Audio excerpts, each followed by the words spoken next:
Admit. Something wrong, yeah. Admit all. Admit.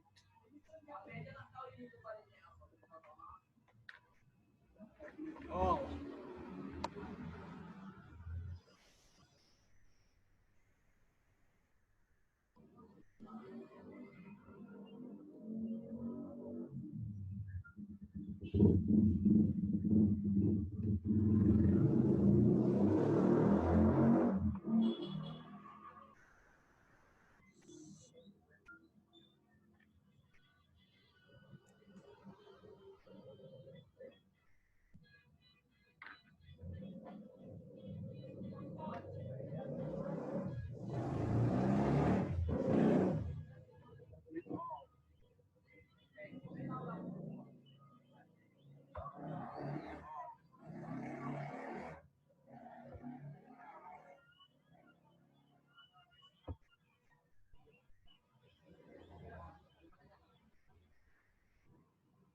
Hi, Michael.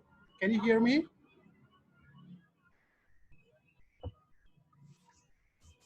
Can you hear me? I can hear you. Great. So We've just done, I was waiting, but something was wrong, was there, technically? no, I put it at 7, but the actual start time on the poster is 7:30. Ah, right, okay, good. One moment, let me admit everyone. Yeah. I'm at right now. I am at the place Literacy Coffee. Welcome everyone. Selamat datang. Bung Ridha, I will request to start your video as well as your audio. Yeah. Hello, sorry. Okay. Hi. How are you? Hi, Mohammed. Wait, so what happened? No. We are supposed to start at 7:30, but Okay. I started at 7 because sometimes people want to get admitted early. Okay, sure. It is in queue, but if I'm not logged in, they won't be able to log in. But 1 minute to 7:30. Okay. Yeah. So welcome everyone. Selamat datang.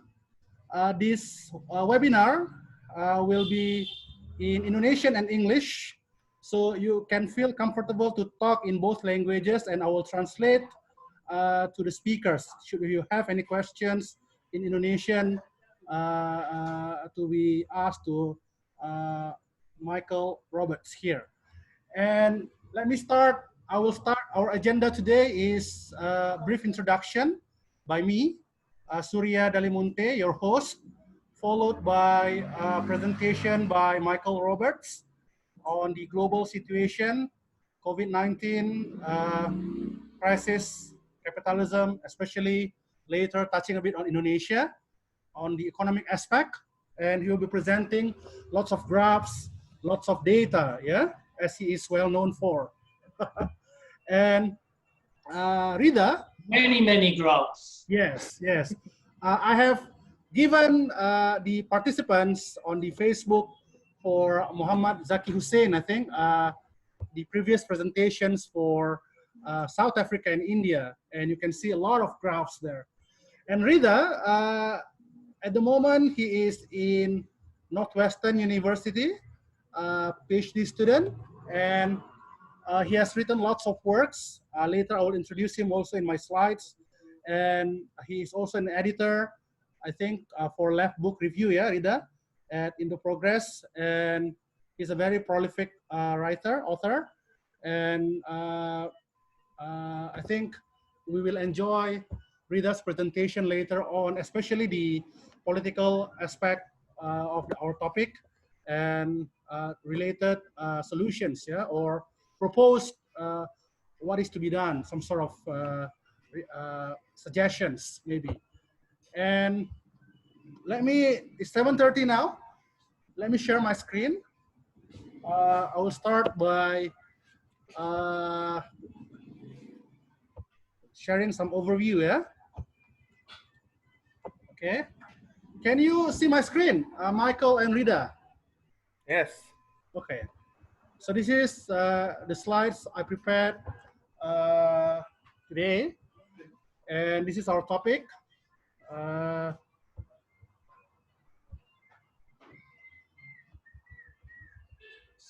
Let's go to slide 1, yeah? So COVID-19 crisis and capitalism, the Indonesian case. I have lots of affiliation, lots of names also. My full name on my ID is Surya Dharma Hamunangan. I have a surname, Dalimunte, for short, because I'm usually asked for first and last name. So I like to put Surya Dalimunte.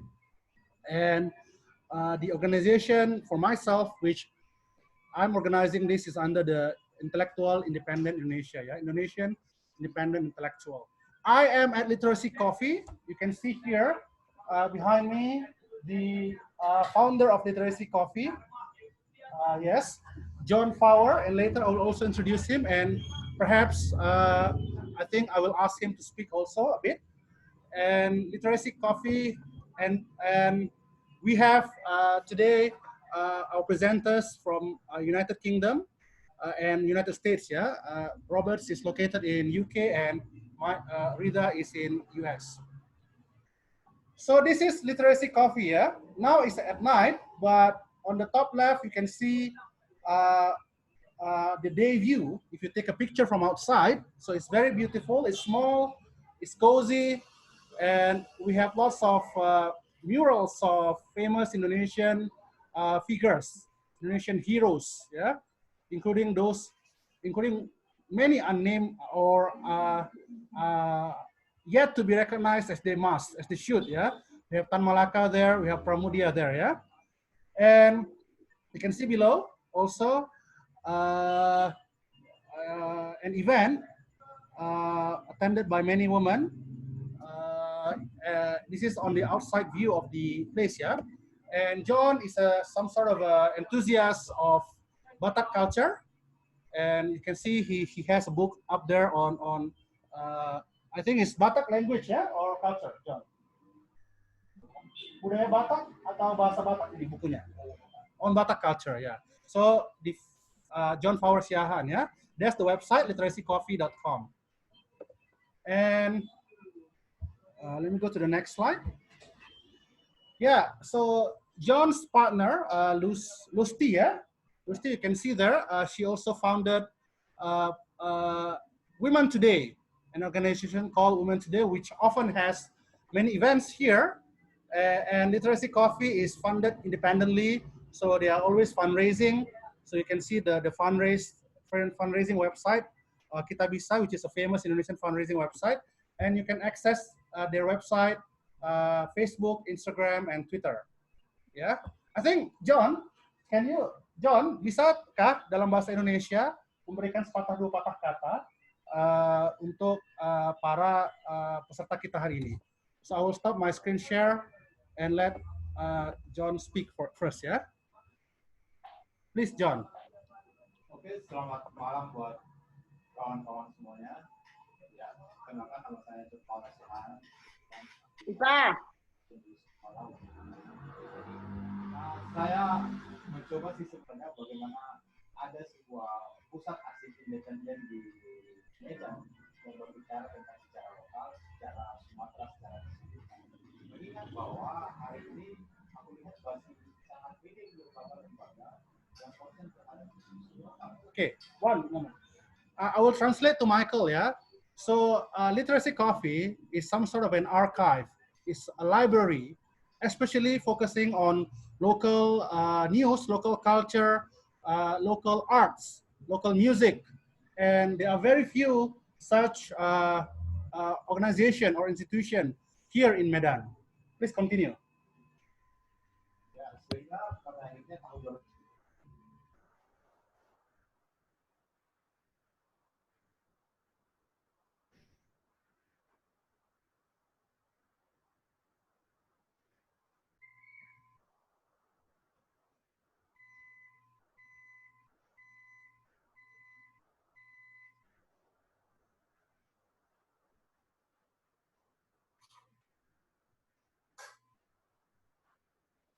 So they have collected lots of works. They have organized more than 200 events since their founding in 2017, and they have hundreds of books since the 1800 archive here. Okay.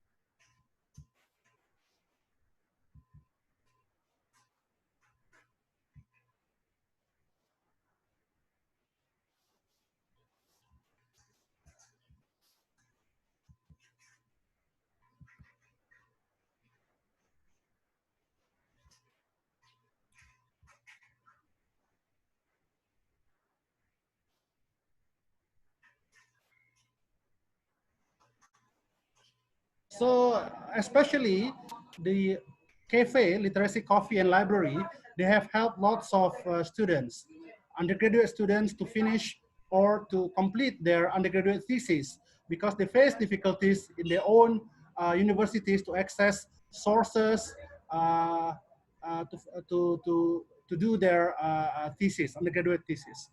Okay, John, perhaps one last minute, yeah, for you. Oke, terima kasih. Unmute, unmute.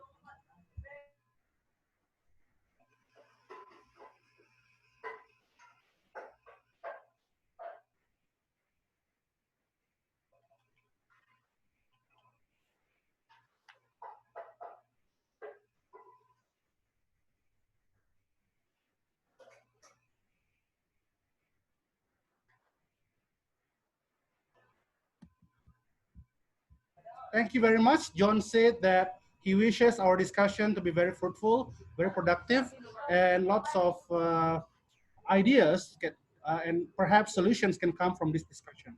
So let me continue sharing my screen on the introduction. Yeah. So Lucy is there. You can't see her, but she's there. Okay. So. So this is our speakers, Michael Roberts, who has written a very rigorous book, yeah, titled The Long Depression, Marxism and the Global Crisis of Capitalism. Basically, Roberts' thesis focuses on the profit rate, yeah, the decline in the sort of permanent decline in the profit rate, which causes evolutions in capitalism all over the world. And Ridha, he has written lots of works, but I chose one of his work here, The State, Class Struggle, and Capitalist Development in Indonesia and South Korea, Marxist View. And he can be found at independent.academia.edu/Ridha, and of course, Indo Progress. So basically, we will go through the COVID-19 crisis, capitalism, and perhaps cure if there is any. Yeah. So this is for the COVID-19. So I will start with an anecdote. Within the past few months, 2 of my friends have died from the disease. Another 2 friends is currently being isolated. And my dad, at the moment, is in the hospital, specialized hospital in Medan for the COVID-19 disease. Yeah, he has been there for 2 weeks. He's recovering, thank God. So I'm praying for his full recovery, which is hope to be another few weeks. Yeah, and so I and several friends met the mayor of Medan 2 weeks ago, and he said that the cost for a patient being admitted or being treated at the hospital is about 70 million rupiah from the start until the end, until the patient is deemed to be cured. But just now I heard an information from a source from the governor, yeah, just now, up to 240 million rupiah. So this is about perhaps 7,000 or 5,000 to $20,000 yeah, in dollars. And it's very funny in Indonesia that we are so-called entering the new normal, yeah, the age or the era of new normal. But in my town, in fact, it has never been, I mean, we have never experienced something other than the ordinary. So we continue to go out, and even the minister, 2 ministers recently came to Medan, and they said that it seems that Medan has returned to normality. Whereas, as we know, in Medan, that the large-scale social distancing has never been properly monitored, so people are free to go out and interact as before the disease started. And last but not least, right now, we are experiencing what do you call some sort of local and global capitalism, yeah, in the sense that right now it seems that lots of institutions are commercializing the disease by conducting rapid tests, and some, for example, some airlines even, they offer discounted rapid tests. At the hospital, the price for the rapid test is about $30, which is about 350,000 rupiah. But if you go to another region by airline, if you go to the airport, they offer a rapid test, discounted rapid test, 90,000. So you wonder about the effectiveness. And my brothers recently, because of my dad, they were the ones who brought my dad to the hospital. So they had to undergo a PCR, a swab test, yeah, and it cost about 2 million rupiah.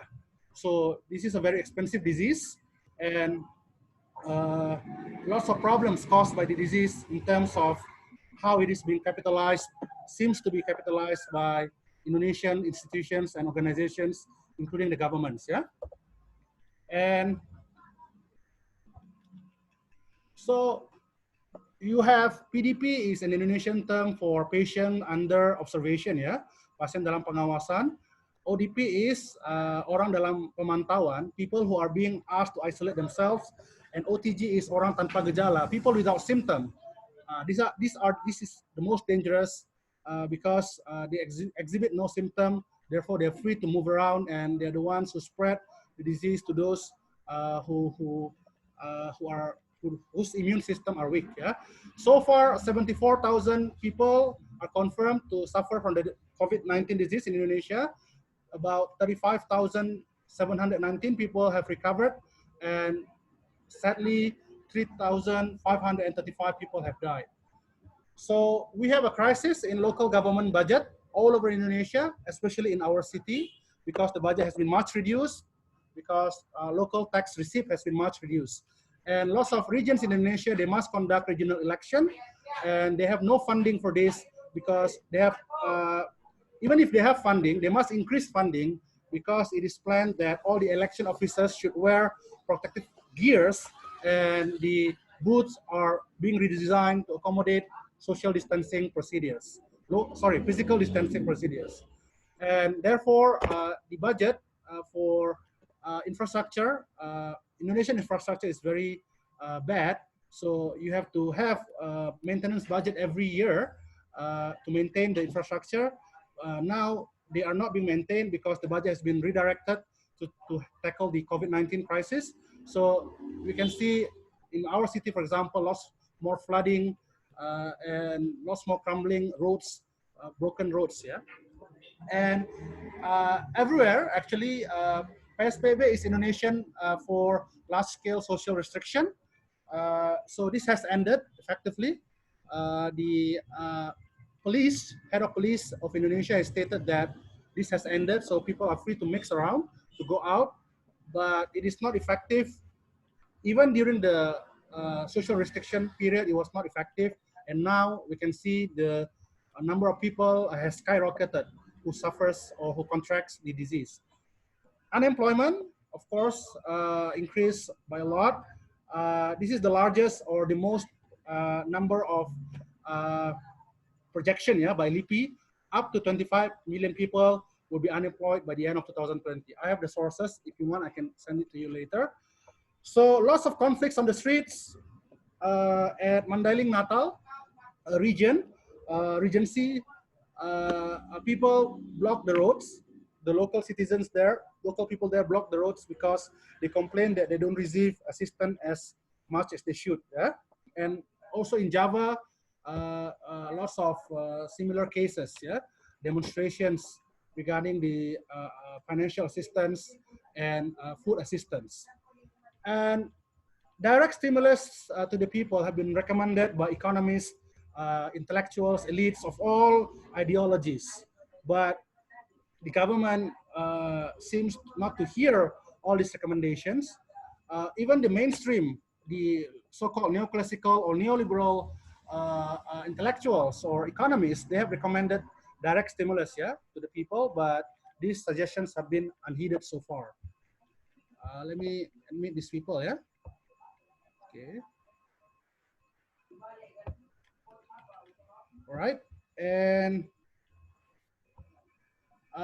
now to the capitalism aspect of our topic. So I would like to begin by saying that, quoting this, around 1600, some of the richest parts of the world were in the East: China, Indonesia, India, and Japan. This is by Roger van Zwanenburg, The Struggle for World Power in Critical Muslim. And Ted Sprague, yeah, he has written on the history of capitalism in Indonesia in 2010. Recently, Zoe Milanovi, The Netherlands and the Colonization of Indonesia, 8 June 2020. And a few days ago, or perhaps 1 week ago, about a week ago, Budiman Minasni, yeah, The Dark History of Slavery and Racism in Indonesia during the Dutch colonial period. So historical materialism, in a sense that path dependence, yeah, what Indonesia today is decided or it depended on its previous path. Even we must understand Indonesia's history, especially materially, to understand what is our real problem and how to solve it. Yeah. And so here, this is from Alec Gordon, the late Alec Gordon. Lots of foreign experts, be they historians or economists, they describe Indonesia I think not objectively. For example, Gordon criticized in his review of this book, An Economic History of Indonesia, 1800 to 2010, by famous Dutch historians, economic historians, yeah, Jan Luiten van Zanden and his student Dan Marx. So he said that in his review, this author said that the 1945-1965 exclusion as the lost decades. So Gordon, the late Alec Gordon, criticized, to whom were these decades lost? And Gordon suggested that the loss during that period, revolutionary period, was imperialisms. Yeah, and similar book here, the Indonesian economy in the 19th century and 20th centuries, A History of Missed Opportunities by Ian Booth. Yeah, so missed opportunities. Why? Who missed these opportunities? So we must find other books. Fortunately, there are many other books on Indonesian economic history which can enlighten us. Yeah, by Thomas Lindblad, by Howard Dick, I think, by even Tae Kian Wee. Yeah, we can get the facts from those books, even though perhaps the interpretation may not be to our liking. Yeah, and Gordon concluded by saying that this book has neglected any real engagement with Marxian, neo-Marxian, and dependency theories, and is merely another contribution to what is a degenerative research program that characterizes modern neoclassical economics.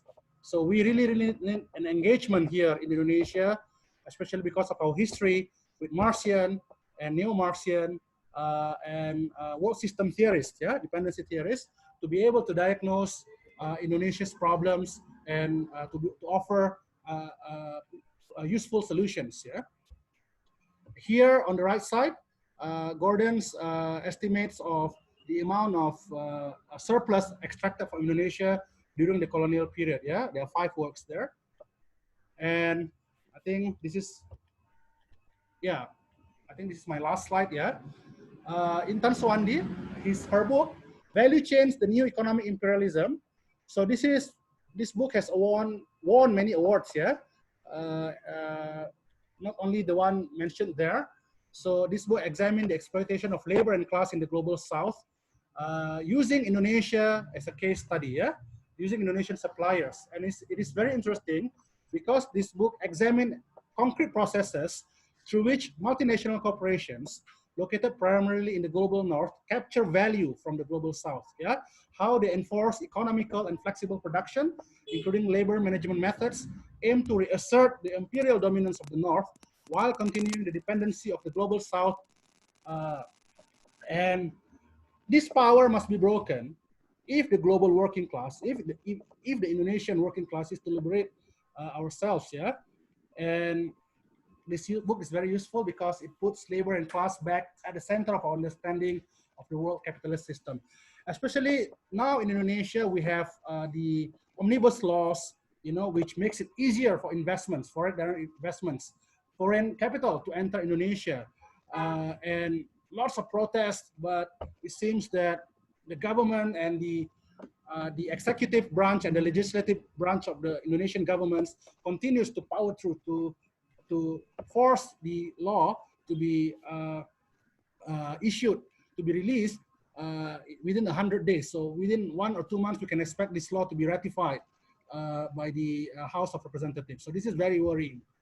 So I hope with all this analysis later, even if we do not come up with solutions, we can see some solutions, or we can imagine at least what are the real problems. We can imagine at least the solutions to the very real problems facing us now. So thank you very much. I will pass the floor or the webinar to Michael Roberts. Please.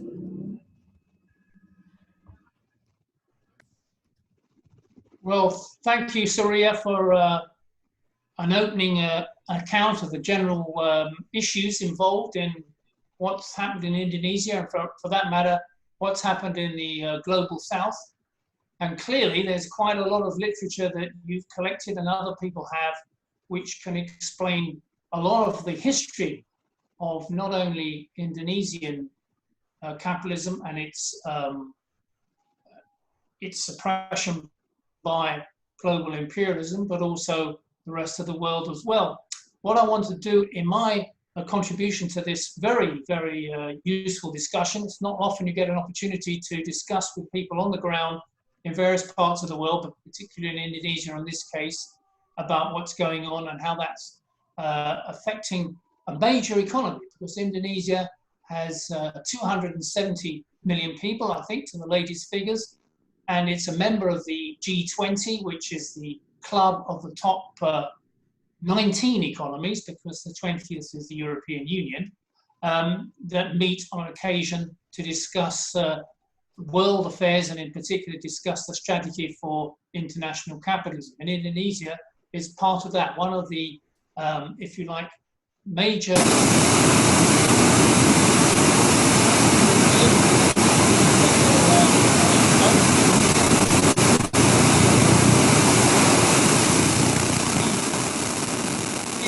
I'm sorry about that.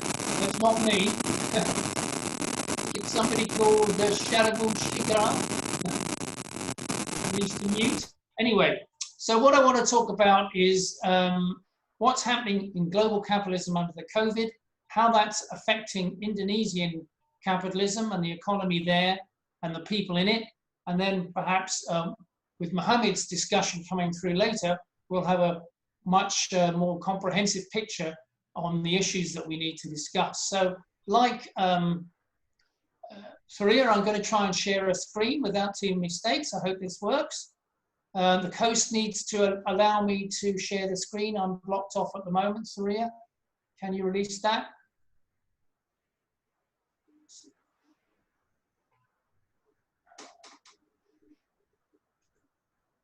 No, I'm still disabled from my screen. Surya, you need to release the screen to everybody.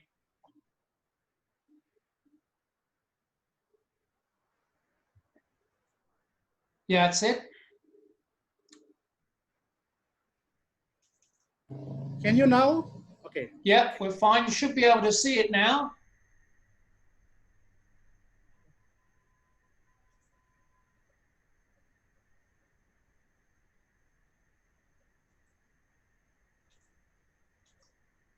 Right, can you see that?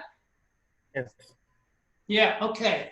So let me start by talking about the current situation. And as you know, in the world, there has been a major lockdown of nearly all the economies in the world as a result of the spread of the COVID-19 virus and the inability of health systems around the world to cope with it and to avoid a massive increase in deaths and serious illness for a layer of people, particularly old people or people who already have medical problems, it seems.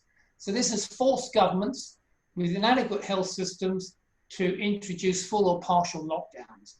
And as of last month, something like 2.7 million workers were affected by a full or a partial lockdown.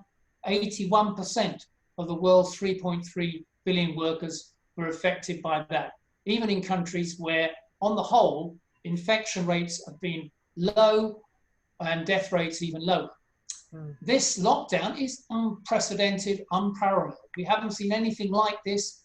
Originally, it was thought was going to be a contraction of about 3 to 5% in global GDP.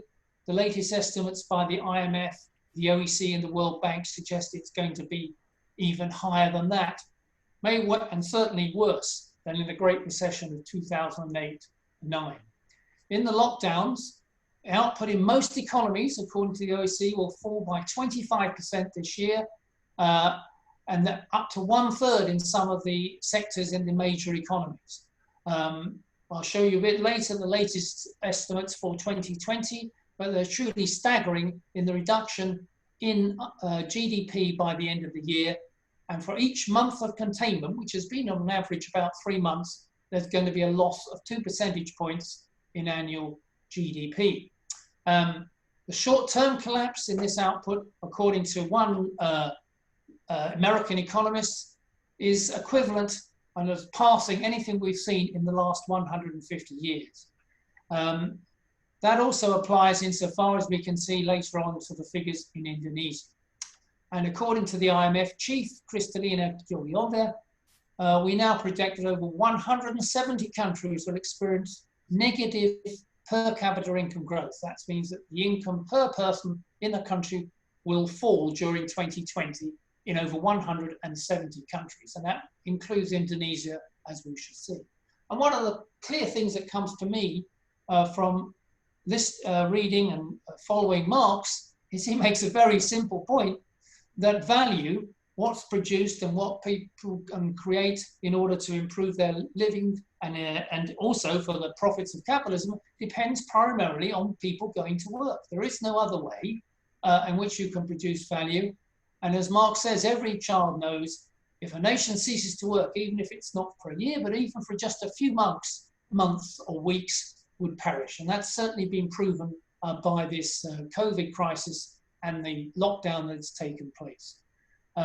If there's one thing we've learned from COVID immediately is that it's up to human beings, and particularly working people, who set the tone for improvements in living standards and conditions and social needs around the world. It's not due to the people who appropriate that value, distribute it amongst themselves, and live off it.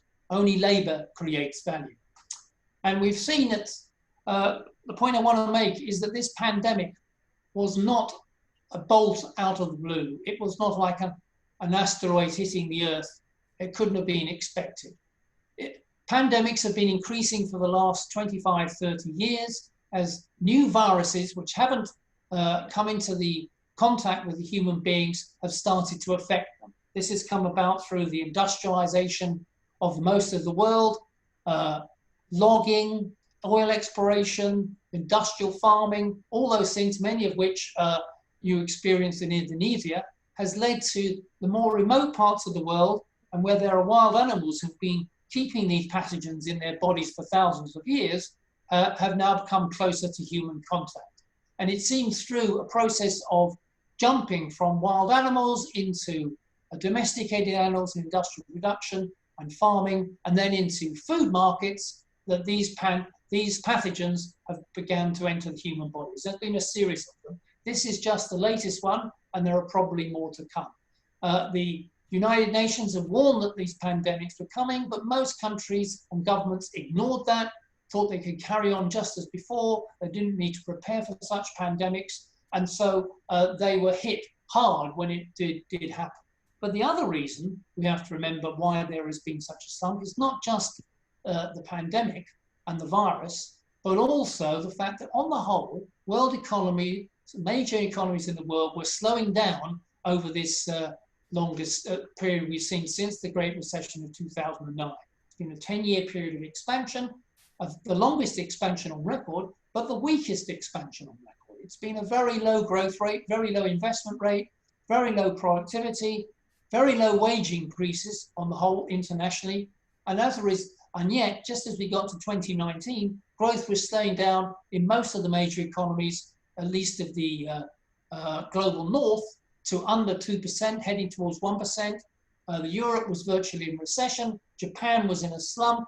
And even the emerging economies, like Indonesia and others, were slowing down as well, as the figures will show in a minute. So we were already entering probably a new economic slump, and the pandemic and the lockdowns have just accelerated and concentrated and extended that process, not only in depth, but also in breadth, so that over virtually the whole world, for the first time, has been involved in a slump.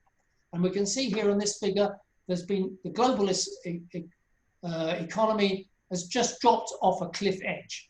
Both the advanced economies have gone negative, and for the first time since the 1960s, emerging economies have gone negative in 2020. Here's a graph by the OECD of each country and their expected decline in growth. And you can see on the left-hand side, something like 10 to 12%. I think the scale is missing, but it's around 10 to 12% for Spain, France, Italy, the UK.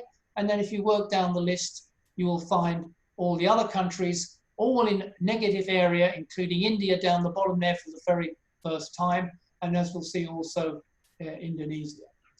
And the part of the reason it's affected not just the advanced capitalist economies, as it did in the Great Recession of 2008-9, it's also this time we've seen a massive collapse in trade and in commodity prices, already beginning before the COVID, but now has extended to a huge drop in trade and commodity prices and the ability to sell commodities because everything is locked down. And for countries like Indonesia, for countries like most of the commodity resource-based countries in Latin America, then this is serious. This means that even if the COVID is not extensive in their own country, it means they can sell nowhere else because products prices have collapsed, trade has collapsed. So this is just a contagion effect across the world. And here, for the first time, we get an estimate that emerging markets GDP growth will be negative in 2020, the first time, as I say, certainly since the early 1960s, if not before, since reliable records began, really. We don't really have records for the so-called emerging markets until the last 60 or 70 years, and we can see that for the first time, they're entering a negative period. And by the way, that developing economy slump includes China and India, the two biggest global South economies, which in the Great Recession, certainly in the case of China, remained positive in their growth rates during the period of the Great Recession, and India more or less too. Now, both of those have been forced into a fall in GDP in 2020. And yet the COVID pandemic is not over. Here's the latest figures, I think, from yesterday, which show that daily new cases on a 7-day moving average, the left-hand chart, are over 200,000 a day now, on average, which is an indication that the infection continues to spread, particularly in countries where there's no real attempt now to try and control or contain it, like the United States, but also spreading to other countries which up to now haven't had it before, South Africa, India, Brazil, Latin America in general. And on the right-hand side, you can see the daily deaths still remain above 5,000 a day on average. Yes, they've come down a little bit, but if you look closely, you can see there isn't really much of a fall in the death rate as it expands across the world. So we're seeing deaths per day remaining very high because of the increasing number of cases. In Indonesia, I just had a quick look at the figures. We can see this the same thing, that the pandemic is rising in Indonesia. Daily new cases per day, now up close to, 2,000 a day, on some of the latest figures, still rising. Of course, deaths aren't very high. We know that the reason for this is probably two reasons. One, it seems that anybody under the age of 50 or under 40 who doesn't have any medical problem existing already is unlikely to be severely affected by being infected with the COVID-19 virus. But all those who have some medical problem or are ancient and old, like myself, are in serious risk of getting severely ill, being hospitalized, and possibly dying. So while the cases spread to areas where the population is relatively younger, then the daily deaths appear to be not rising at the same ratio so far. But of course, many countries that have lots of young people also have lots of unhealthy people because of the conditions under which they live. So there's a real danger that the death rate could start to rise if the pandemic continues to spread in the way it is. So the point being made here is that the global pandemic from COVID-19, as of July 2020, having started in January, is not over. It may be under control in most countries in Europe, but it's still there. In the case of the United States, Latin America, it's still increasing sharply. And in Asia, there's also some signs of pickup in those countries which are unable to control it. Here is the latest deaths per million of COVID-19.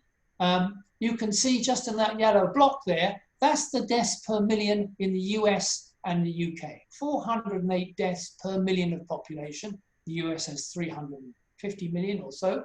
So you can add that up to get your total number of deaths. But 408 deaths per million. The UK is at 657 deaths per million, the second highest in the world. So Asian death rates per million are much, much lower. But you can see, if you want to take it within the area of the Asian region, that Indonesia is relatively high compared to other countries like Japan, Korea, even Thailand, Taiwan, and Vietnam, and China, of course, where the pandemic started, is actually very low because of their ability to control it. But countries like India are not really controlling the pandemic, so deaths per million are continuing to rise there as cases rise, and it looks as though Indonesia may be in the same boat as the Philippines. And this is the big point about the economic development. This lockdown is just certain to drive up poverty levels around the world, particularly in the global south. There are possibly, according to the World Bank, something like 500 million people could be driven back below the World Bank's poverty line as a result of the lockdowns of the economic collapse. The World Bank's poverty line, by the way, of $1.90 per day is pathetically low. Nobody possibly could live on that except starve. A more realistic figure of $5.50 per person per day would suggest that even more people could be driven into poverty as a result of a 20% collapse in the incomes of the poorest people in the world. And East Asia has half of that 500 million, and South Asia another 128 billion, according to these figures. That's an indication of how serious it is for people at home, in the street, driven with work closing down and already close to the poverty line. And Indonesia is not a rich country. If you look at the GDP figures per person here, ranked by the IMF and the World Bank, you can see that in Southeast Asia, Indonesia has about $14,000 per person income or national income. That's the income per capita, $14,000, way less than Thailand or Malaysia, and only somewhat above the Philippines and other countries there. And in China, for example, with 1.5 billion people, 1.3 billion people, is way, way better off per person than Indonesia. So this Indonesia is still struggling to provide the basic needs of its 270 million people and the adults working in that environment. And now we have the COVID slump hitting them really hard. It's estimated that 60% of the world's employed population are in the informal economy. So that means they don't have salaries or wages coming directly from employers, so that they're well recorded. It's all done by cash. It's all on a casual employment basis or a temporary basis or limited contracts, a cash economy, which means there is no backup in terms of sick pay, welfare benefits, or any support if you lose your job or you lose your livelihood in your business. And all the countries and selected Asian countries have this very high level of informal sector employment. Indonesia, something like 2/3 of Indonesian workers are in the informal sector, which is a staggeringly high figure because it means that they are very, very vulnerable to this collapse in economic prosperity. In addition, Indonesia is one of the most unequal societies in the world. If you look at the chart on the left-hand side, you can see that there are some countries where the richest 1% have higher than Indonesia. The richest 1% in Russia have 75% of all the wealth, personal wealth in that economy. India, the richest 1%, have 58%. But Indonesia is also very high. Nearly half of the personal wealth in Indonesia is held by the top 1%. And if you look on the right-hand side, you can see the top 10%, or the Gini index, which is the measure of inequality. And Indonesia, in looking across Southeast Asia, is nearly as high as Thailand in its level of wealth inequality. So we're talking about the inequality of wealth, what people have as their possessions, whether it's a home, whether it's some articles that like a car and so on, or even, very unlikely, some savings in the bank or stocks and shares. The result is, of course, that all that wealth is concentrated in a very, very small number of people. So the vast majority of people in Indonesia and in other countries own little or nothing, and a very, very small number of people own virtually everything. Here is the income ratio. That's the inequality of income in Indonesia, with two lines showing where the Asian financial crisis was in 1998, and then the global financial crash of 2008-9. And you can see that the inequality ratio, which is the Gini ratio, had been increasing in Indonesia since the beginning of this century and reached a height in the 2015 period. It's come down a little bit since then, but it's still really at record highs in terms of inequality compared to where Indonesia was even back in the terrible days of the 1970s. So inequality of wealth, inequality of income, everybody living on the margin with informal employment. This is the situation for the vast majority of working people in Indonesia as this COVID pandemic and this global slump hits. And one of the issues here is that if you have an informal economy, hardly anybody pays any taxes because everything is cash. Nothing goes through to be recorded, to be taxed. But even more important, basically, the Indonesian government does not tax the rich. They hold most of the wealth, they hold most of the income, but they're not really taxed. The tax to GDP ratio in Indonesia is the lowest in much of the major Asian economies around. It's not very high, even in India and China at 16 or 20% tax to GDP ratio. The ratios, by the way, in Europe and in the global north is anything between 25 and 40%. But the ratios in these countries is well below 20%. In the case of Indonesia, is hardly above 10%. So the government has no money to spend to improve conditions for the common good, if that's what it was going to use the money for, because it doesn't get enough tax out of the very rich, mainly, and because everybody else struggles to make a living, tries to avoid paying tax as best they can. So here we are right now in the COVID into 2020. You can see the last GDP growth figure we have for Indonesia is that it's sliding fast. It's still positive, but I can assure you by the time we get the figures for the second quarter of this year, which ended in June, just a couple of weeks ago, then we'll see a negative growth rate in Indonesia like elsewhere. And then we'll see whether it can struggle to turn that around, given that world trade and commodity prices continue to flounder, and Indonesia's basic support for growth will not be there to continue with world trade. Economic activity, that's the measure of activity being carried out by Indonesian manufacturers and service sector has just totally collapsed. There's a little bit of a recovery in the last month or so, but you can see it's well, well below the normal level. Anything above 50 means some sort of growth in economic activity.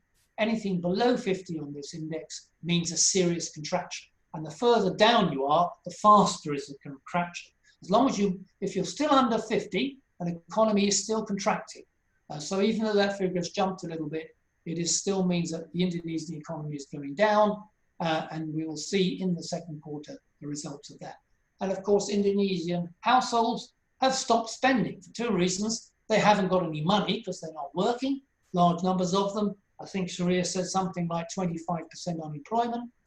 But also, they perhaps are afraid to spend money on things that otherwise would put them at risk of getting infection when they go out, whether it's traveling, whether it's meeting other people, and so on. So consumer spending, just like in many other countries, has collapsed at the moment. And the issue is, well, if that doesn't come back, and manufacturing doesn't come back, and exports don't come back, then you're in for a serious damage to the economy. And this is a commodity-based economy. Here's a little graph which shows you in the top right-hand corner that 23% of India's GDP comes from mineral fuels, oils, distillation products, and so on. You know better than me what that means, the sort of industry that Indonesia has as its base to create value. But also another 11% comes from various agricultural basic products, oils and so on, which have come from the land, which are exploited out of the land.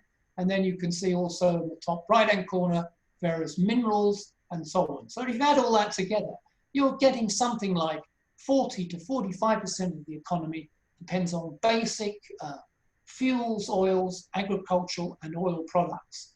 And the prices of all those have taken a huge plummet in the last 6 months. And unless they return, then Indonesia's reasonable growth rate, which it's had to try and match its fast-growing population of 3 to 5% a year over the last 10 years, is in serious jeopardy, not just this year, but in future years.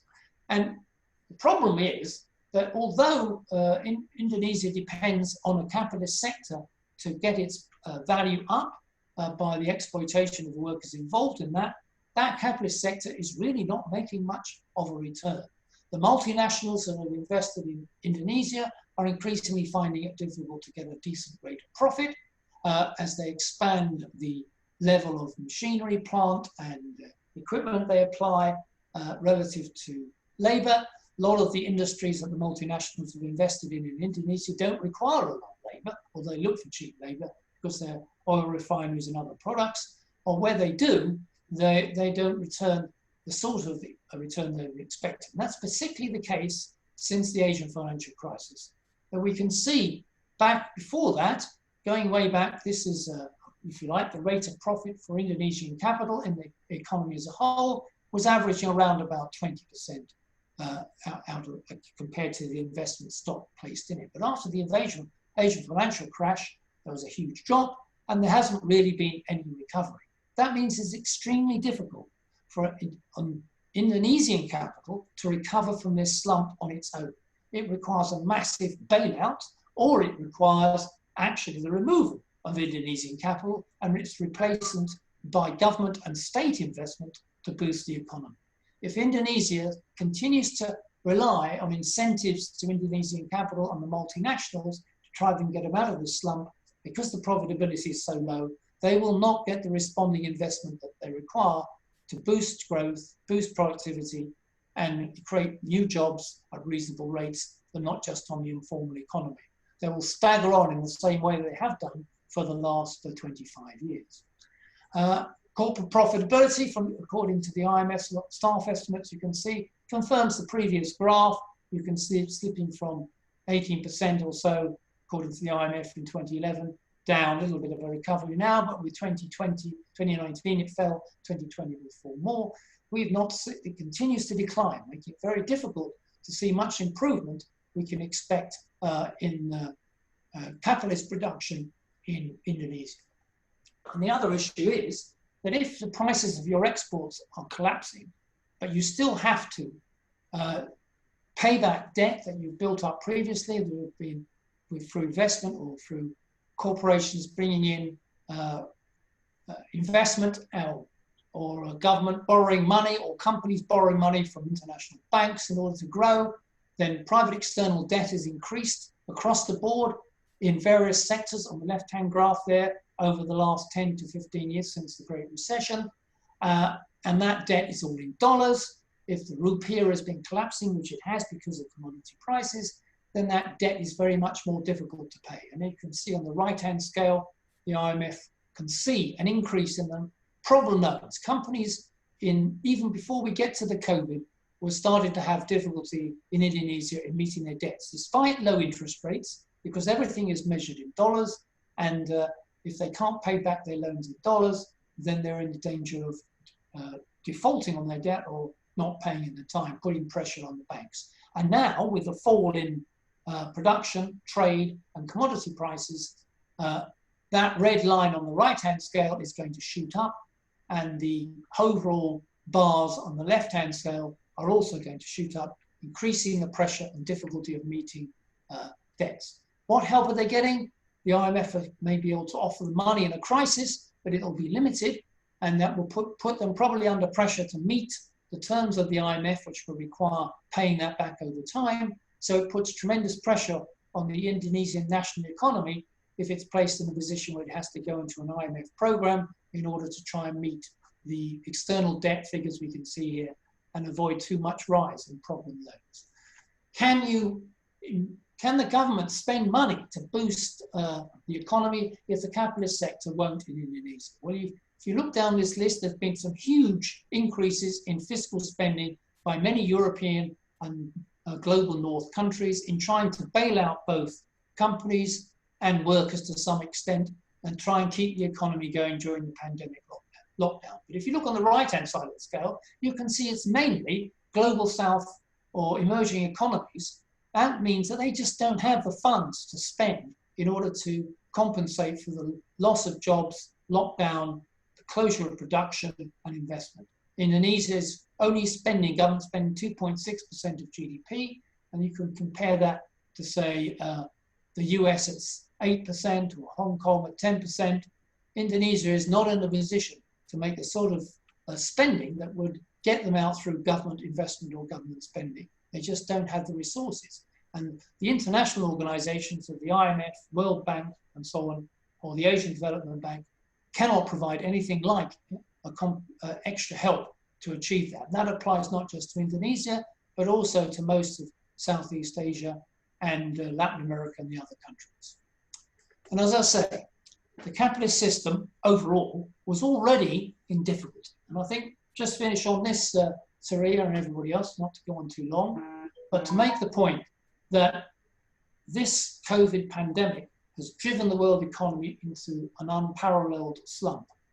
But already the world economy was slowing down. Already the profitability of the major sectors of the capitalist global economy was at very low levels. We were in a long depressed rate of profit and in growth and production for the major economies before the COVID came. And that means unless there's a dramatic increase in the profitability of the capitalist sector internationally, it'll be a real struggle to get out of this slump. It will make it very, very much more difficult to achieve a return to anything like what might be regarded as normal in Indonesia or anywhere else. Not normal for the majority of the population, but even normal for capitalist growth. Corporate profits globally were flat or dead or zero or falling before the COVID hit.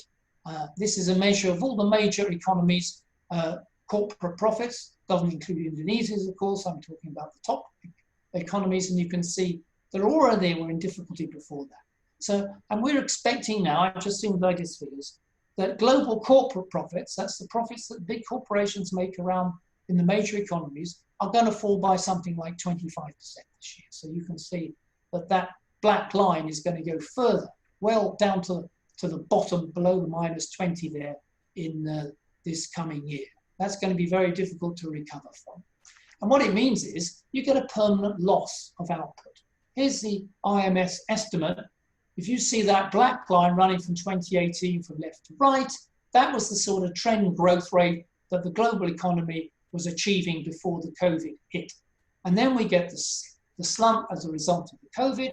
According to IMF, it drops down from the 100 point in 2019 to 94, 95. I think they're saying 94 now.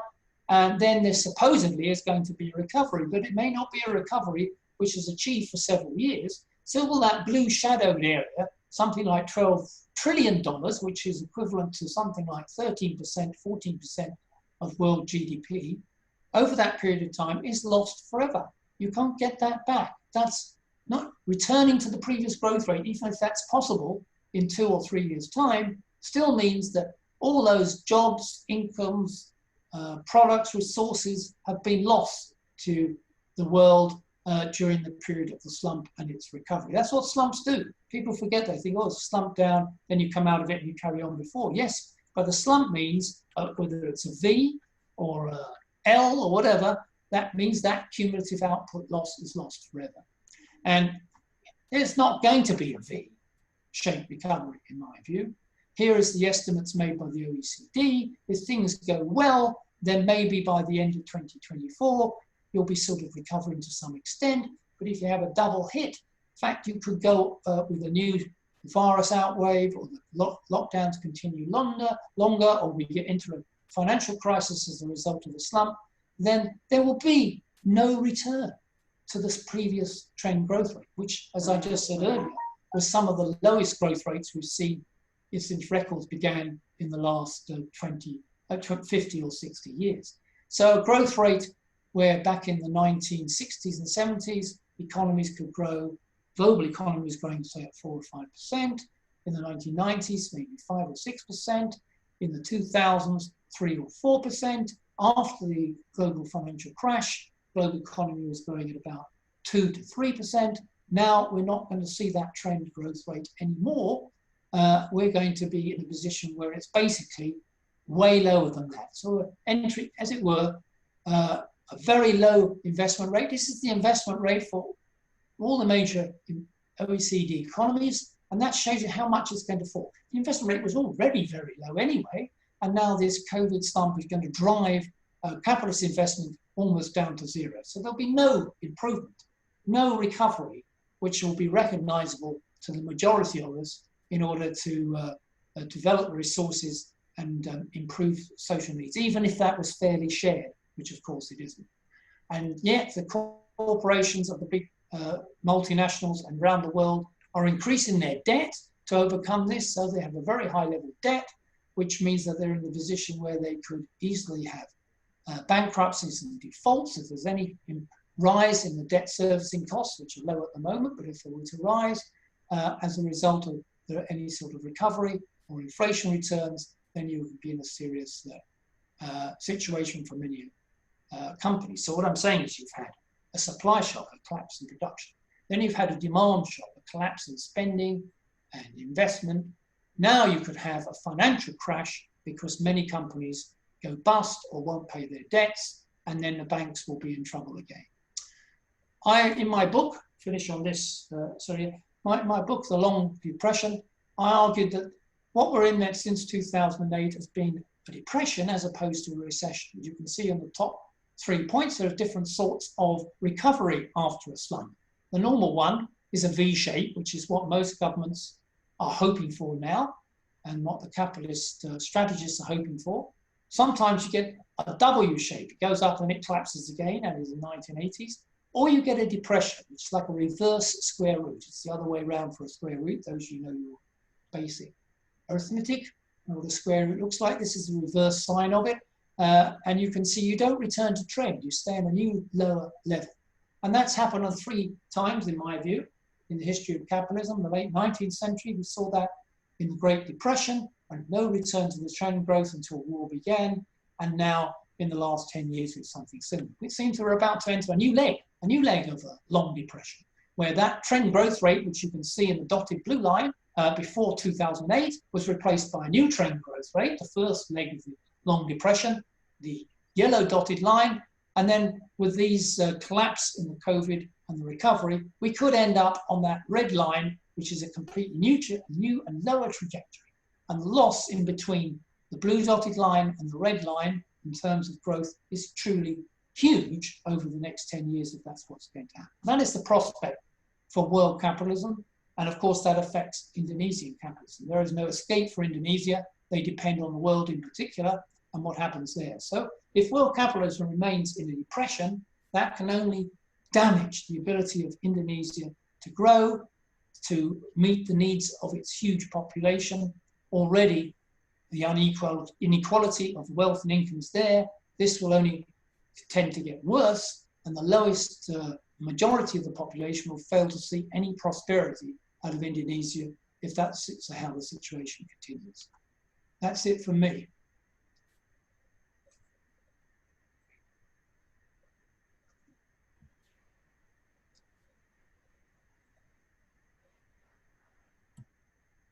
I finished. Going to be your turn now, Mohammed, I think. Oh, sorry. I thought that Surya will make some introduction first. So thank you, Surya and Michael, for the presentation. And I hope that my presentation won't be repeat much from all of you guys, because yeah, definitely some of the content of my presentation has already been said in both of your presentations. So basically what I want to say is more about politics, particularly about the politics of the capitalist class in Indonesia in the context of pandemic right now. So yeah, wait, I need to share my where's my presentation.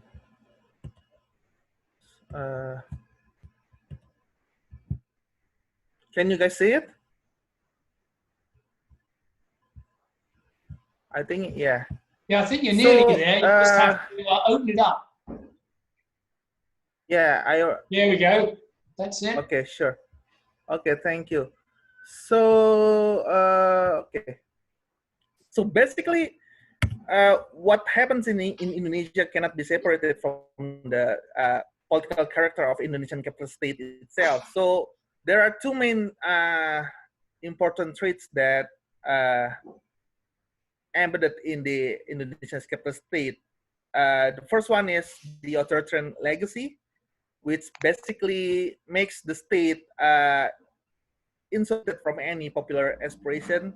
And these things have been generated, nurtured during the Suharto's authoritarian power.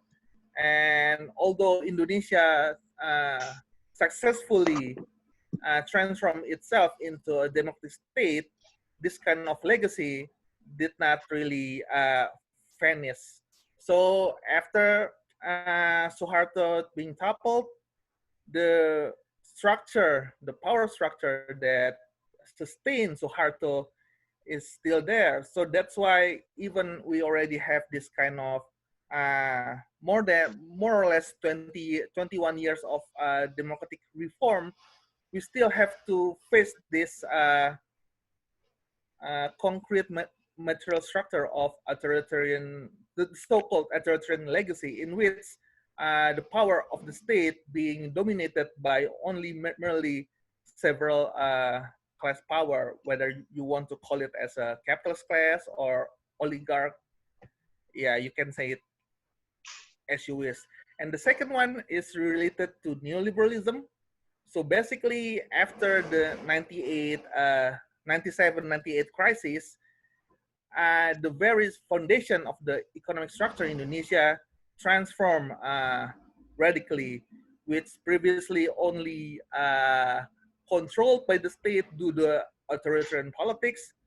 But then after the crisis, all of this structure has to be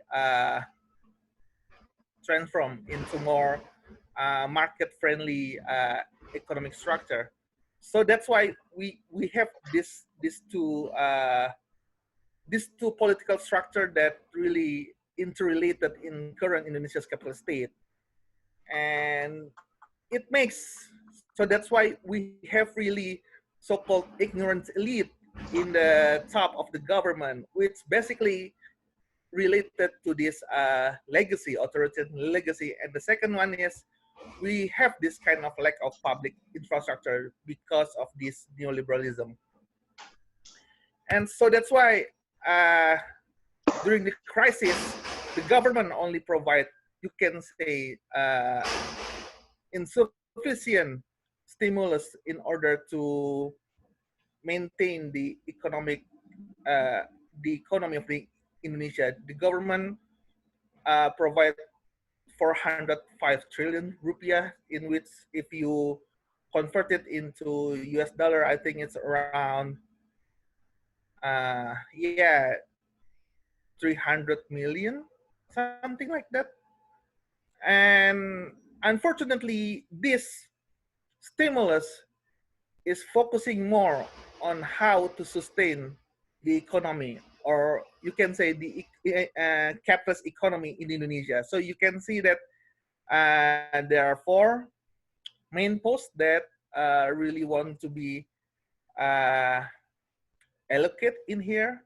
Most of the posts is related to economic development. Although you can see it in here is 75 trillion rupiah and 100 trillion rupiah. If you see in the detail in the document, most of the stimulus not necessarily related to the livelihood of the people. So that's why the stimulus is really insufficient to provide a comprehensive and systematic social protection for the people during the pandemic. And this is the result. Because we don't have comprehensive social protection, we have this kind of things where confirmed positive cases for coronavirus is always increasing. And if you compare it to other country, the situation is staggering, because basically in Indonesia, the will of the government to provide protection is really low. So you can see in here the comparison number of COVID-19 tests per 1 million population in one of the world's most populated countries. Indonesia is only better than Nigeria, in which if you compare in the economic scale, it's much lower than Indonesia.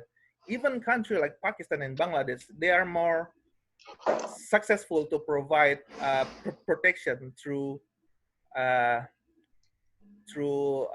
testing for their own citizen. And what explains this discrepancy, the inability of the government? It's related once again, and I think Michael has already addressed in here. It's related to the money. It's related to the resource allocation, right? So if you can see in here, the proportion of public and private health expenditure in Indonesia, most of the expenditure coming from the private sector. Although you can see in 2017, I make some mistake in here, sorry. In 2017, there is a quite significant increase, but relative to the total number, the proportion of health expenditure in Indonesia is still dominated by the private sector. So that's why, in terms of infrastructure, Indonesia doesn't have, let's say, sufficient or even necessary infrastructure that can be used to protect their own citizens during the pandemic. And I suggest, this is just my opinion, but in 2013, there's a research on health infrastructure in Indonesia, and I found that there are three types of problem that related to health infrastructure in Indonesia. The first of all is related to the numbers of the human resource in Indonesia. So basically, in Indonesia, we have a lack of number of general doctors. So if we follow the international standard that provided by the WHO, a nation should have 40 general doctors per 100,000 people. However, in Indonesia, they only have 33 general doctor per 100,000 Indonesians. And also it's related to the number of hospital. So once again, I just followed the standard that provided by the WHO in here. So the ratio for the hospital beds in Indonesia is only around 6.3 per 10,000 people. This number was far from the standard, which a country or a nation should provide 30 beds per 10,000 people if you want to be considered as a nation according to the standard, to the international standard. And the last one is problem of unequal development in health sector. You can say that most of the health infrastructure that takes place in Indonesia concentrated only in Java and Bali. Other places like Sumatra, Nusa Tenggara, and even Papua, they have really insufficient number of medical worker. So that's why we can see that in here, the government or even the state, they don't have any, they don't have instrument at their disposal to handle this pandemic, and it all has to do with their, because Indonesian capitalism itself. And so that's why during this crisis we have this kind of two type of crisis that most of the people will see it as unconnected, but I think it's really strongly connected between each other. We have the crisis at the economic level, and also the livelihood.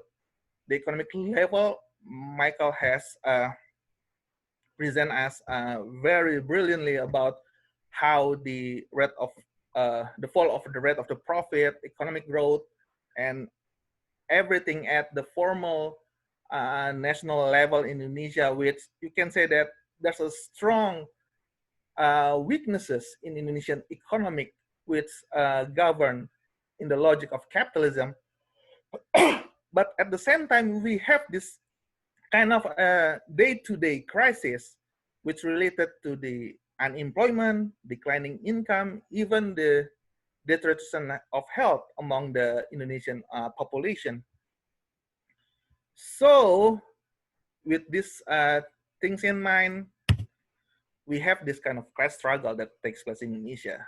The problem is the struggle occur in a different way, and it's related to one important things, and which I think, as Michael has already said about, it's all about the labor, because profit in capitalism always coming from the labor. And for the capitalist class, the important things is right now is to strengthening the domination of the capitalists in controlling labor of the working class. And the methods that they introduce in here, definitely by promoting several pro-business legislation that not only strengthening the domination of the capitalist class, but also strengthening the repressive apparatus of the class of the state itself.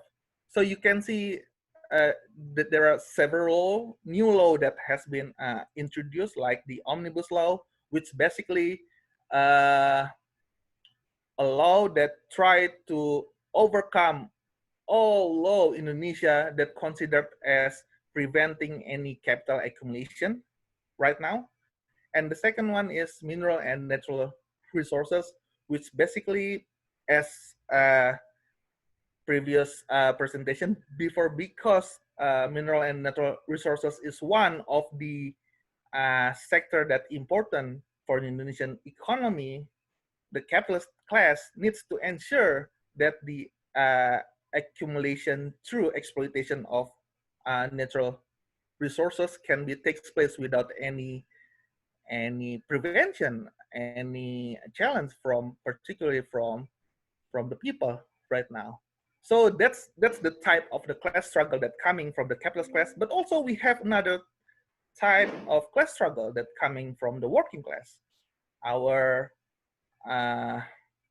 and this kind of struggle, although they are quite obvious, but they are emerged not really, you can say, structured or even organized.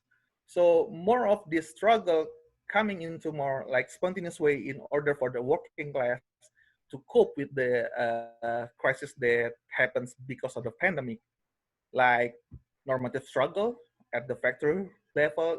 This is quite usual for the labor movement in capitalist economy. And interestingly, there are several type of, you can say, not necessarily new, but quite obvious during the pandemic crisis, like mutual aid, urban farming, and also several scattered mobilization against anti people state legislation like this omnibus law and mineral and natural resources law. So you can say that at the working class there's some resistance, there's some attempt from the working class itself in order to reclaiming their labor from the domination and exploitation of the current existing capitalist system that takes place in Indonesia.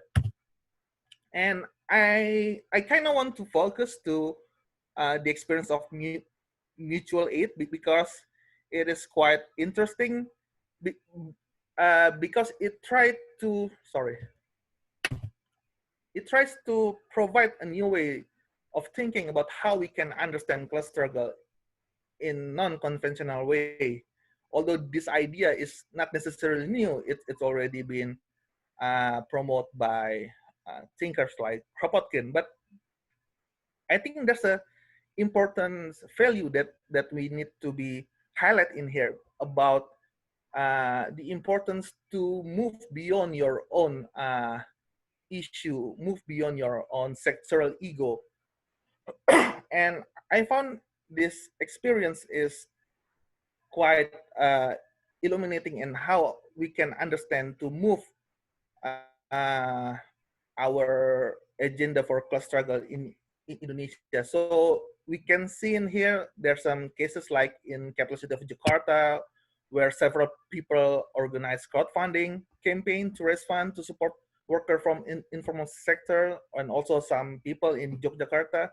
And interestingly, although you can say this might not have some sort of political impact, there's some potentiality for political resistance in here, because once the government see the capacity of the people to organize themselves and create their own political solidarity among the people beyond their, let's say, sector, beyond their limited region, that's the moment where when the government start to see that this kind of things can be challenged. So that's why in April, particularly in the case of People's Food Solidarity, the police dismissed the general meeting in Yogyakarta, because then this would be my speculation, but I think this is important to see that if the people are capable to unite themselves, there's some possibility to become a real political actor in Indonesia. And for me, this would be the general lesson that needs to be addressed by the left in Indonesia, because the problem in Indonesia is about the lack of subjective factor. So when you are talking about class struggle right now, particularly that coming from the working class, we have a lot of activity that coming from the working class. But the issue then, the struggle were too fragmented, too unorganized, and too spontaneous. And I think we need to have more coordination and unity. And what I mean in here is we have to start to further push our movement beyond sector and issue, not only about labor issue or environment issue, or even only merely about food issue, like what happens with the mutual aid so far, but more broader. And I think these only things can only be happen excuse me, if the very attempt to coordinate and unify all of the struggle captured or organized under some sort of political idea or political program. And the idea is not to merely challenge the state, but to provide the program that can be promoted by the state. And this require, I think, a leftist political party. And yeah, that would be my short presentation, because most of the things you guys has already presented here, and I'm just looking for a good discussion in here. Thank you, guys. Thank you very much, Ridha. Perhaps you can stop sharing your screen. Sorry, yeah. So that we can, okay. Thank you very much. At the moment, we have one question by Roll E8. He asked, if the future is looking so bad for the economy, then what is your guess for how capitalism will save itself this time? Or will we be thrown into mayhem? Perhaps you can take turns to answer it. Perhaps with you first, Michael. So if the future is looking so bad for the economy, then what is your guess for how capitalism will save itself this time? Or will we be thrown into mayhem? Can you hear what I say? Yes, I can. It's a good, very good question. Yeah. I think that my, as it were, dismal account of the state of the world economy and world capitalism, and of course, as a result, Indian capitalism, could make you feel like there is no hope. And certainly, that's a question which Mohammed has taken up, and can perhaps discuss a bit later. But what will happen to capitalism? Well, how does capitalism solve slumps and crises that it gets into? It solves them basically in one way. It makes the workers pay for the crisis. How does it do that? Well, it can do so in the following way. If the criteria for capitalist recovery in terms of production, investment, and so on, is profitability. Capitalists don't invest and they don't produce unless they make a profit. And more importantly, they don't expand investment or expand production unless the profitability of their investments is rising. As I've shown, the profitability of investments is very low, both internationally and in Indonesia. And then now we have the slump. But a slump often offers the opportunity for capitalism to get out of a crisis. It means that workers are laid off from jobs that they had before. It means that old, weaker sectors of the capitalist economy go bust. So companies that aren't making any profit and are blocking the way for more vigorous companies that have got perhaps more investment potential, can do investment, can be removed. So if you like, you sweep away the weak, you reduce the income and living standards of the majority of the working people, partly by making them unemployed or holding their wages down. And in that way, the combination of that produces a rise in the profitability. We see at the end of each slump, there is a rise in the profitability of the capitalist economy, whether it's a national one or international. The question is how long that will last. Increasingly, it seems more difficult for the capitalist economies to turn profitability around and get it really moving on a sustained basis that will reach levels of growth and investment and GDP and incomes, finally, that we saw in the 60s and 70s. That doesn't seem to happen anymore because profitability remains very low. So a huge slump can help to turn things around for capitalism, particularly, of course, if workers have to submit to that slump through the loss of jobs. If workers are unable to seize control of the capitalist economy, the capitalists remain in control, and therefore after a period of time, they will be able to turn things around and stagger forward again for a period of time. Perhaps I was arguing on a relatively lower rate of growth than even before, but still able to survive. Marx once said there is no permanent crisis. There's no way when things just break down and that's the end of it. But the question is correct, that if profitability remains low, even if it recovers a bit, if capitalism is weak, then we will increasingly see tensions, not only between workers and capitalists, but also between workers, between capitalists themselves, between China and the US, between different countries struggling to get the smaller amount of profit. So that's going to increase the tensions in trade wars, in technology wars, and even outright wars. What happens from imperialist wars is a result of capitalism not being strong enough for everybody to get a share of the profits out of workers and being forced into struggles between them over the available profits that are coming out of the workers. So if you have low profits, we're going to see increased trade and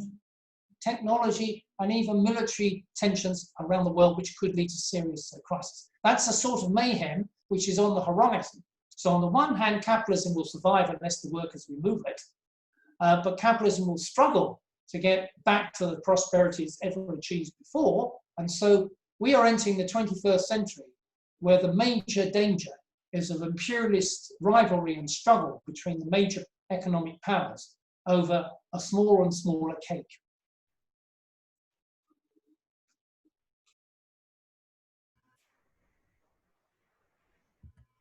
Thank you, Michael. Ridha, do you have an answer to...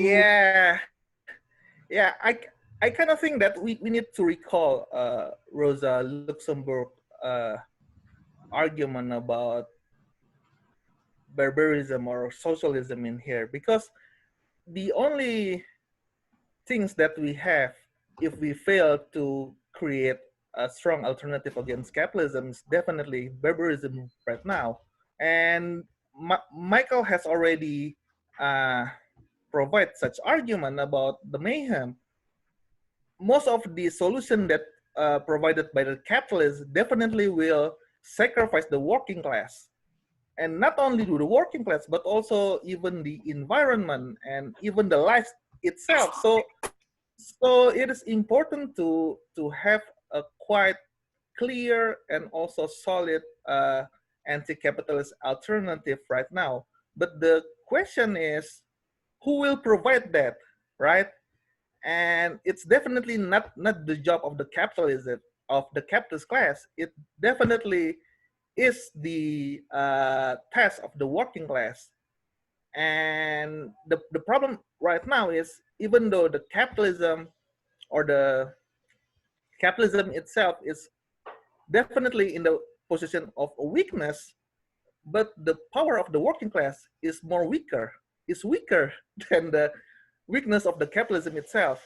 So we have this kind of dilemma in here. And I don't have any solid answer, but I have some speculation that probably might be some attempt that coming from the working class itself.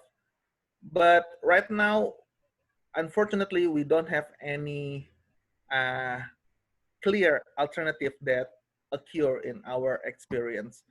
So yeah, my argumentation might be not really optimistic, but I do believe that we need some sort of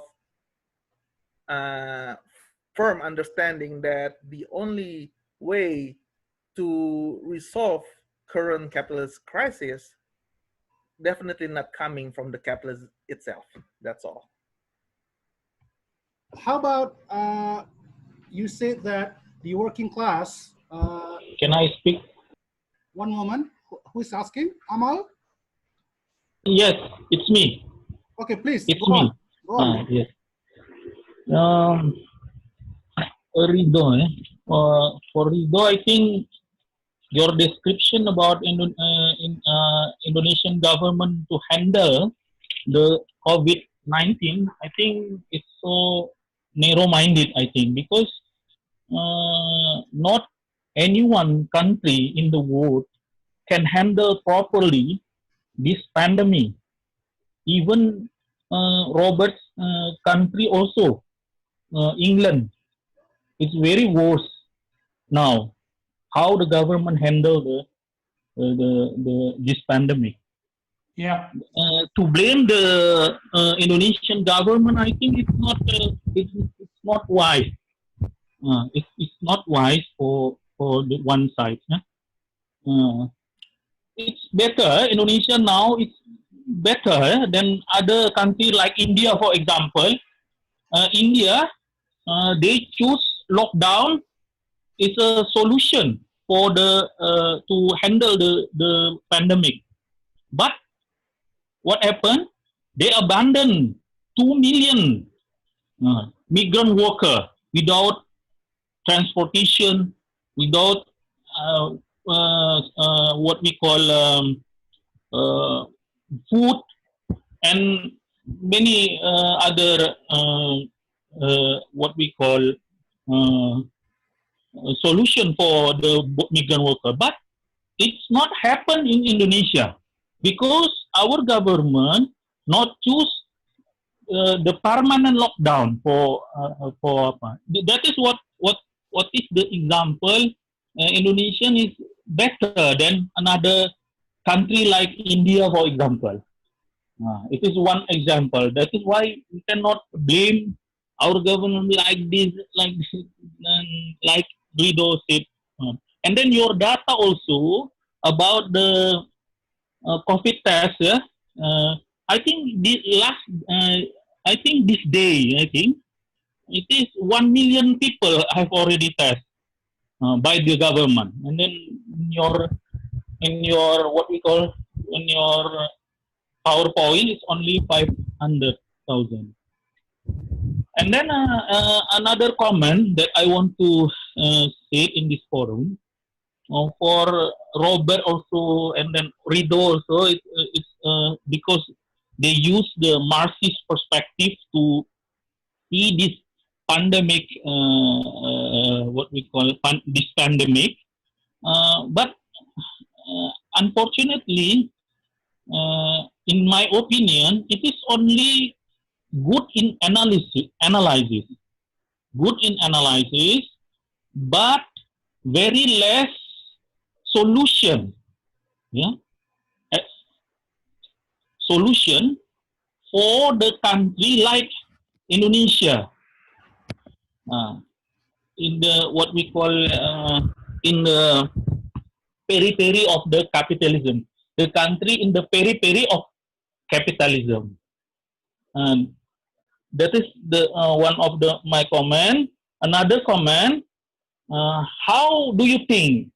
It is maybe for all speakers. I think China is one of the solution for Indonesia to make it cooperation, because we are now in the same boat in this situation. And then China, as one of the biggest economic country now, should make it more cooperation with the Indonesia. And then there is no one speaker talk about this relation. It is good or not, or you are afraid to say, because many Indonesian people don't like China in this time. But in my opinion, China is one alternative, yeah, to make it Indonesian economy. It's not dependent on with the center of the capitalism. What do you think about this? Yeah? Okay, Amal. Thank you very much. Thank you. Yeah. Thank you. Before I let the speakers to answer your questions, thank you for your comments. Very insightful. Okay. Yeah. Yes. Perhaps you can mute your speaker for Okay. now. So in essence, Amal is saying that we should cooperate. Indonesia should cooperate with China, and there are some flaws or some mistakes in the data, and the government, Indonesian government has done a lot, a lot of things, and this situation is faced by every government in the world who are also facing similar problems. So that's one from Amal. So I think there's two, yeah. One is, in essence, he's asking what's the solution from Marxist perspective. Should countries such as Indonesia cooperate with major economies such as China, given that in Indonesia there is a sentiment, negative sentiment towards China? So perhaps Ridha can answer, because Amal a question about your data just now, and then about the China question, and then can Roberts can follow. Thank you. Yeah, thank you, Amal, for the question. That's really important question. But my idea in here is not really about analytical. The reason why I pick Marxism as an analysis in here is because it definitely has really applicative value. I mean, when you are talking about class struggle, it's about the idea that it's much better for all of us if the economic system is equal. I mean, equal in terms of providing more equal access to all people, providing more equal resource for all people. And when the state can be organized according to that value, it much better for us to live in that state. So the idea of Marxism with class struggle is not necessarily about this so-called of utopia or something that or something that really beyond our imagination. No, it is really concrete. If the state can maintain that interest to be more equal to its own people, it can much better for the own citizen. And in here, when you are saying about India is worse than Indonesia, yeah, I can agree with that. But India has really important example that also needs to be highlighted in here, like in Kerala, the so-called the state of Kerala, they able to provide a really systematic and comprehensive protection for their own citizen, because the state was controlled by the working class, right? That's the idea of the Marxism in here. The idea of Marxism, yeah, you can say that there's a utopia there, but it's really practical, definitely. When you have the state controlled by the ordinary people, by the working class, you can ensure that the state won't be organized according to the so-called of logic of capital, right? So that's why it happens in Vietnam, it happens in Cuba, it happens in China, and I definitely on board with you. We definitely have to have cooperation with China. I don't have any problem with that, but the issue then, whose interest then being served in the state of Indonesia right now? And unfortunately, it is the interest of the capital that being served. And that's create the problem for us when the crisis or the pandemic hit the nation. Since the state being dominated by the capitalist class, definitely the state itself will be instrumentalized to serve the interests of the dominant class. So that's why Marxism in here is really useful, not only talking about the economy. And I think everyone will know that economy is, for us, is problematic right now, but it also provides some solution, I think. And Marxism provides quite clear solution that if you want to have a better life, better to create a better society. And if you want to create a better society, better create an equal state. And if you want to have an equal state, better to create a political organization that can have appropriate the state powers in accordance to that agenda. So that would be my simple answer to Amal's question. Thank you. Thank you, Ridha. Perhaps I would follow up your answer later, because historically we have sort of managed, to challenge even the largest imperialistic power during early independence, right? But we know how it turned out. But perhaps Roberts can answer all the questions simultaneously. Yeah. So, is there a reduction in purchasing power in local currency rupiah by Fazlur Rahmat, if I'm not mistaken, as has happened in Argentina? And is the demand for wealth tax obligatory now to help Indonesia out of this crisis? You have answered through text, and I think people can read that. Also the China question, but perhaps you can voice out your answer, because this webinar is recorded also, so that people can easily access it later. Thank you, Michael. Yes, it's a very good question by Amal, and also by whoever was originally asked a question about Argentina. All the global South economies that depend on commodities have suffered badly from trade and from outflows of capital by the big multinationals, and investment institutions have taken their money away. And as a result, the currencies of these countries have collapsed, and that includes the Indonesian rupiah. It's dropped quite sharply. But Indonesia isn't quite in the situation of Argentina, where it's basically defaulting on its debts, because Argentina has huge external debts in dollars and has done so for decades. It's been unable to clear those. It's defaulted a couple of times. Its currency is very weak, and everybody switches into dollars. So the Argentine economy is in a much more seriously difficult position than the Indonesian one is. But nevertheless, all these countries during the COVID pandemic and lockdown and slump are now suffering.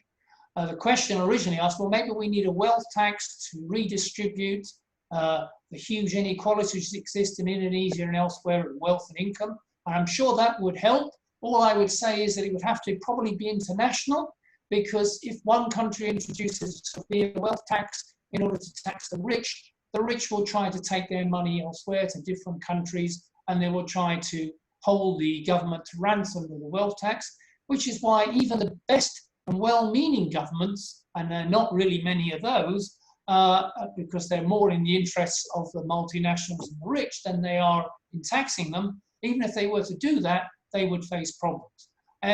Any problem is going to be difficult for one leftist government, if we had such a thing in Indonesia or elsewhere, to deal with an international capitalist crisis and the attitude of international capital and their own capitalists. They will face tremendous pressure.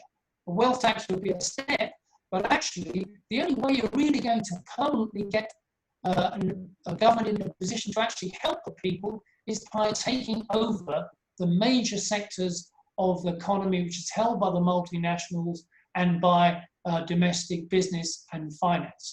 You need public ownership of the banks. You need public ownership of strategic sectors of the economy. You need a monopoly and control of trade, so that you can stop the flow of capital out of the country by capitalists trying to break the government. That's a major, major program, which basically requires the mobilization of the working class to achieve it. Now, China had a revolution in 1949, where basically that's what they did. The Chinese Communist Party expropriated the agricultural landlords and the warlords who fled to Taiwan, and they introduced the planned economy. That planned economy has been gradually changed, and now it's a sizable section of the Chinese economy has a private sector, a capitalist sector, but it's still the case economically that the state controls investment on the whole, production on the whole, currency and trade, and it's in a position therefore to expand the economy even if profitability is low in other countries. Profitability low in other countries means they stop investment, but in China that's not the case. And so we have to ask ourselves, why has the Chinese model led to a massive increase in production and output per year in China, taking over 800 million people out of that poverty level I was talking about before that the World Bank sets? No other countries achieve that. Indonesia haven't achieved it because they've got some control through the state over investment and planning, unlike other countries. Of course, they don't have democracy. This is a one-party state. This is a dictatorship of a bureaucracy. this is repression of people who have different views, but then that applies in many capitalist economies as well. The government operate in a similar way. So when I'm looking at the economy, and rather than the question of political democracy, I can see that the Chinese model works better. And that's what Amal's, I think, is suggesting or questioning. I think Indonesia had a Chinese-type model in terms of the economy, state control and planning of the major sectors of the economy. It could improve the lot of the people dramatically because it would start to be able to invest without profitability being the criteria.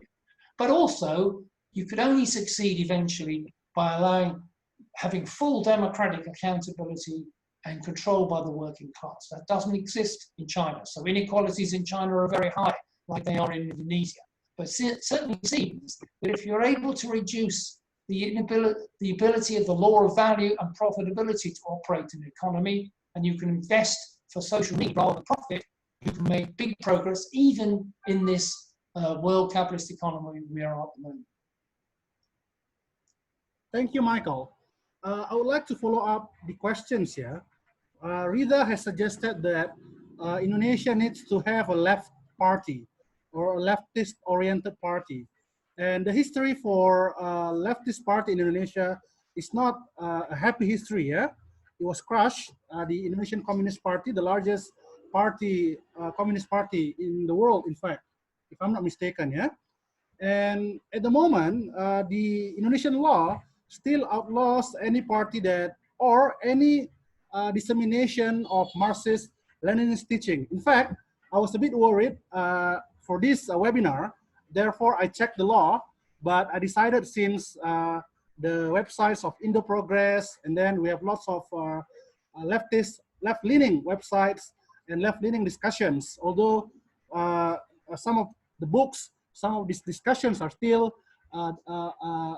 so-called banned or outlawed, or the police came to disband the discussion and came to confiscate the books. So this is the very real problem for Indonesia right now, which Michael might not know. So in the face of all these restrictions, I think, is it still fruitful to approach these problems from a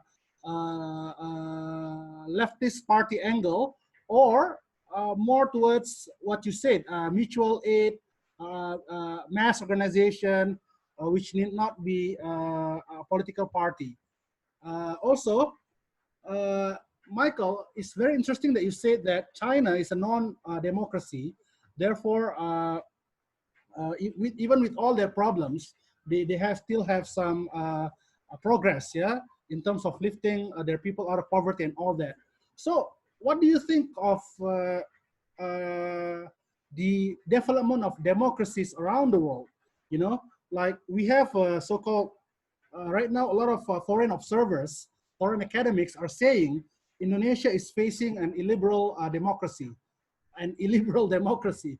So, do we then question whether democracy is beneficial, or whether other models are feasible, like in China, for example, or yeah, perhaps you can enlighten us after Ridha. Perhaps Ridha can answer the questions first. On to you, Ridha. Well, in my view, we have to ask the question, what is democracy? And the working class around the world has struggled to get levels of democracy. What I mean by that is free speech, that we can have meetings like this without police coming and arresting us for having dissident views. That also we can publish material to convince people of our opinions, to get changes in policy without fear of arrest, and that we can demonstrate in the streets if we need to do so, that we can go on strike in our workplaces if we feel that's necessary, and that we have the right to vote in or vote out the existing government officials that are running the country for us.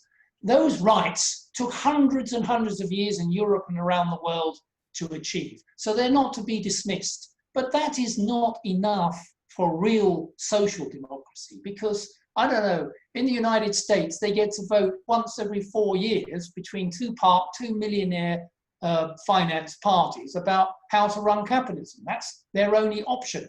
Perhaps a similar situation in Indonesia. In Europe, we get the option every 4 or 5 years to vote for an outright capitalist supporting party, or another party which claims to be supporting the workers but actually wants to maintain capitalism. Those are the options we have, and we only get a vote once every 5 years at one particular point. There is no regular democratic accountability of our officials throughout the weeks, the months, or in our workplace. Workers have no control over what's happening in their workplace. So we don't have real democracy in any country in the world. And in my view, that would only be possible if we move towards a more socialist model. And that includes China. Chinese may have a much more powerful economic model to take us forward while we don't have world socialism, which would be the best solution. But it's certainly not democracy. People are arrested, repressed, put in concentration camps if they're dissident, and so on. So everywhere, there is only certain levels of democracy. I'll finish on this point, Surya, and the meeting, that if this intense struggle between the capitalists is going to develop, and if these slumps continue to be severe, that cause more tensions on the class struggle between workers and capitalists, capitalists will dispense with democracy in the countries that claim to be liberal democracies. We're seeing that in the US, where Trump flouts the law daily. We're seeing that in Brazil, where the president flouts the law. We're seeing that in Turkey, where basically they've abolished any real democratic rights. We see that in Russia. So the idea of liberal democracies being the model that we should set ourselves, firstly, they're very limited. And secondly, they're fast disappearing because capitalism is prepared to get rid of them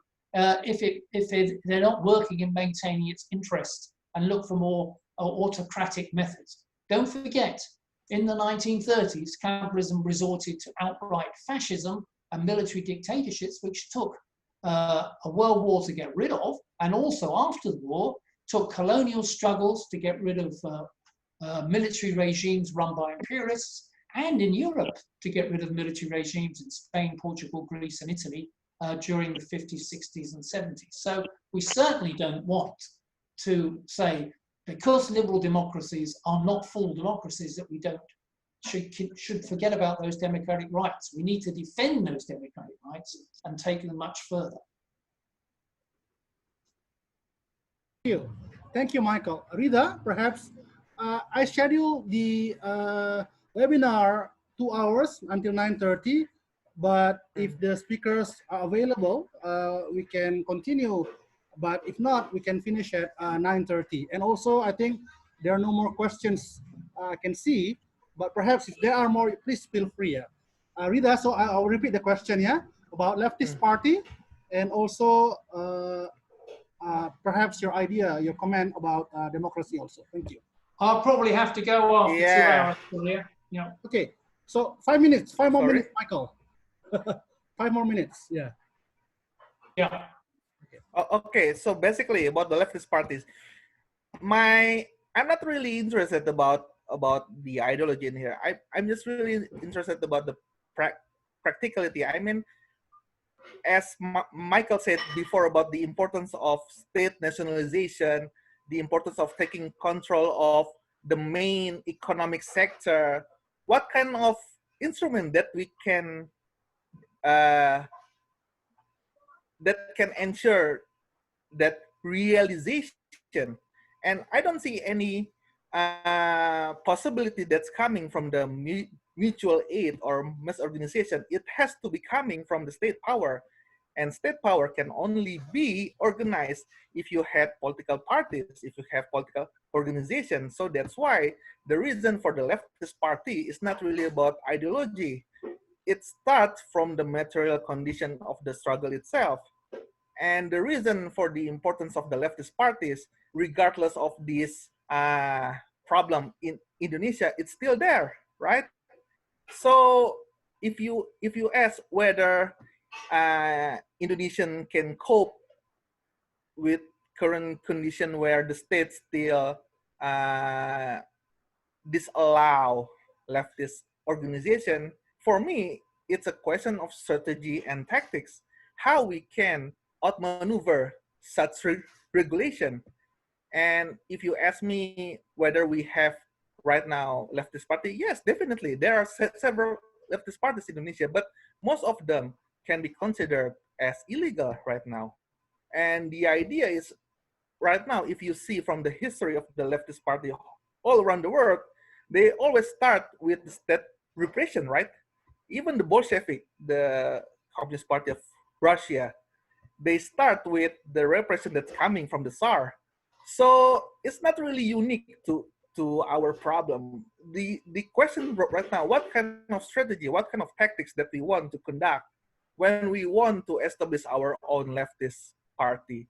That's the real question. Or to put in Lenin's question, what is to be done, right? Thank you very much, Ridha. Thank you very much, Yeah. Michael. Thank you. Any last words before we end this meeting, Michael?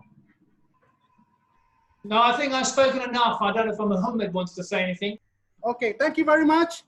I will contact you later through emails, and I will upload this into YouTube, and I'll send you also. And have a good day. Have a good weekend there, Michael. Thank you. And thank everybody for coming. Thank you very much. Yes. Ridha, makasih banyak. Yeah. Ya, sampai jumpa sama-sama. lagi. Nanti saya akan kita akan berkirim surel ke elektronik. Oke, terima kasih. Thank you everyone. Terima kasih semuanya sudah hadir. Bye. And let's meet again in another webinar series by Literacy Coffee. Peace. Bye.